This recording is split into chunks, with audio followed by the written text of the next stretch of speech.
बढ़ते आगे, देखिए दक्षिणी चीन सागर एक ऐसा समुद्री इलाका जहां दुनिया की सबसे खतरनाक भू राजनीतिक टक्कर लगातार गहराती जा रही है। इस बार विवादित सेकेंड थॉमस शॉल में चीन और फिलीपींस के बीच हुई झड़प ने तनाव को एक बार फिर चरम पर ला दिया है। फिलीपींस का आरोप है कि चीनी कोस्ट गार्ड के जवानों ने उसके नौसैनिक पर हमला किया और उसकी नाव को भी नुकसान पहुंचाया। चीन इन आरोपों से इनकार करते हुए उल्टा फिलीपींस पर ही उकसावे का आरोप लगा रहा है। इस बीच भारत से खरीदी गई ब्रह्मोस मिसाइल भी एक बार फिर चर्चा के केंद्र में है। सवाल है, क्या चीन के सामने अब फिलीपींस की सबसे बड़ी ताकत बनेगी ब्रह्मोस? एक रिपोर्ट। दक्षिण चीन सागर का विवादित सेकेंड थॉमस शोल एक बार फिर चीन और फिलीपींस के बीच टकराव का केंद्र बन गया। फिलीपींस की सेना के अनुसार चीनी तटरक्षक बल की एक गश्ती नाव अचानक फिलीपींस के कब्जे वाले बीआरपी सियरा माद्रे युद्धपोत के बेहद करीब पहुंच गई। बीआरपी सियरा माद्रे फिलीपींस की नौसेना का पुराना युद्धपोत है, जिसे 1999 में जानबूझकर सेकेंड थॉमस शोल पर खड़ा कर दिया गया था ताकि उस विवादित क्षेत्र पर फिलीपींस अपनी मौजूदगी बनाए रख सके।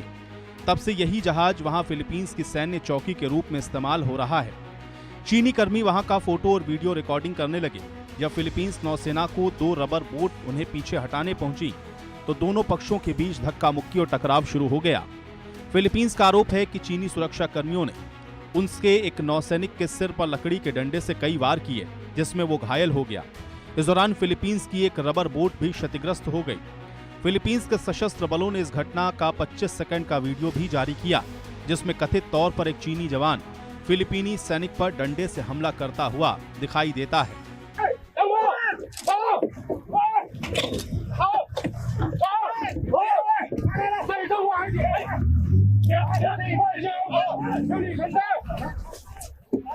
दूसरी ओर चीन से फिलीपींस के आरोपों को पूरी तरह से खारिज कर दिया है। चीन के तटरक्षक बल का दावा है कि फिलीपींस की 2 नौकाओं ने बार बार चेतावनी दिए जाने के बावजूद चीनी जल क्षेत्र में प्रवेश किया और पहले उसकी गश्ती नौका को टक्कर मारी। चीन का कहना है कि उसके जवानों ने केवल कानून के दायरे में रहकर जवाबी कार्रवाई की। बीजिंग लगभग पूरे दक्षिण चीन सागर पर अपना दावा करता है। लंबे समय से सेकेंड थॉमस शोल से फिलीपींस की सैन्य मौजूदगी हटाने की मांग करता रहा है। हालांकि ये विवादित रीफ फिलीपींस के तट से लगभग 200 नॉटिकल माइल्स करीब 370 किलोमीटर के विशेष आर्थिक क्षेत्र यानी कि EEZ के भीतर स्थित है, जबकि चीन की मुख्य भूमि इससे लगभग 1000 किलोमीटर दूर है। अंतर्राष्ट्रीय समुद्री कानून अनक्लोस के जिस पर चीन भी हस्ताक्षर कर चुका है, उसके अनुसार सेकेंड थॉमस शोल फिलीपींस के विशेष आर्थिक क्षेत्र का हिस्सा माना जाता है।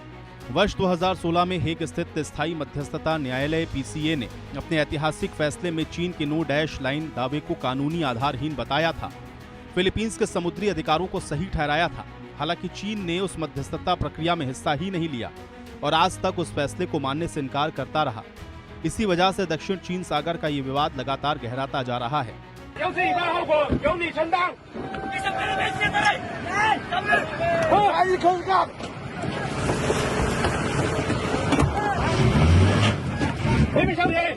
ये झड़प ऐसे समय में हुई जब दक्षिण पूर्व एशियाई देशों के संगठन आसियान के विदेश मंत्री मनीला में बैठक कर रहे हैं।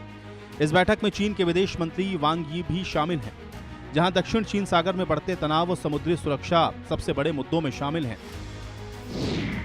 इस बीच अमेरिका भी खुलकर फिलीपींस के समर्थन में उतर आया। अमेरिकी विदेश विभाग ने चीन की कार्रवाई को खतरनाक और आक्रामक बताया। अमेरिकी विदेशी विभाग के प्रवक्ता ने कहा कि चीन लगातार फिलीपींस के वैध समुद्री अभियानों को उकसाने वाली कार्रवाई कर रहा है, जिससे क्षेत्रीय शांति और स्थिरता खतरे में पड़ रही है। विवादों को शांतिपूर्ण तरीके से सुलझाने के चीन के दावों पर भी सवाल खड़े हो रहे हैं। इस पूरे घटनाक्रम के बीच भारत का नाम भी चर्चा में है। फिलीपींस अब भारत से खरीदी गई ब्रह्मोस सुपरसोनिक क्रूज मिसाइल के जरिए अपनी तटीय सुरक्षा को मजबूत कर रहा है। वर्ष 2022 में दोनों देशों के बीच लगभग $375 मिलियन का रक्षा समझौता हुआ था। 2024 से ब्रह्मोस मिसाइल सिस्टम की डिलीवरी शुरू हो चुकी है। फिलीपींस मरीन कॉर्प्स को इसका प्रशिक्षण दिया जा चुका है। हालांकि मौजूदा झड़प में ब्रह्मोस का इस्तेमाल नहीं हुआ है, लेकिन रक्षा विशेषज्ञ मानते हैं कि यदि दक्षिण चीन सागर में तनाव सैन्य संघर्ष में तब्दील होता है तो भारत के ब्रह्मोस मिसाइल चीन की नौसैनिक गतिविधियों के खिलाफ फिलीपींस का सबसे प्रभावी प्रतिरोधक हथियार साबित हो सकती हैं।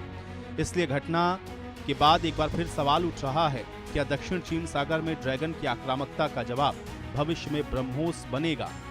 Bureau report, India news. बढ़ते आगे, अफगानिस्तान के नूरिस्तान में बाढ़ का कहर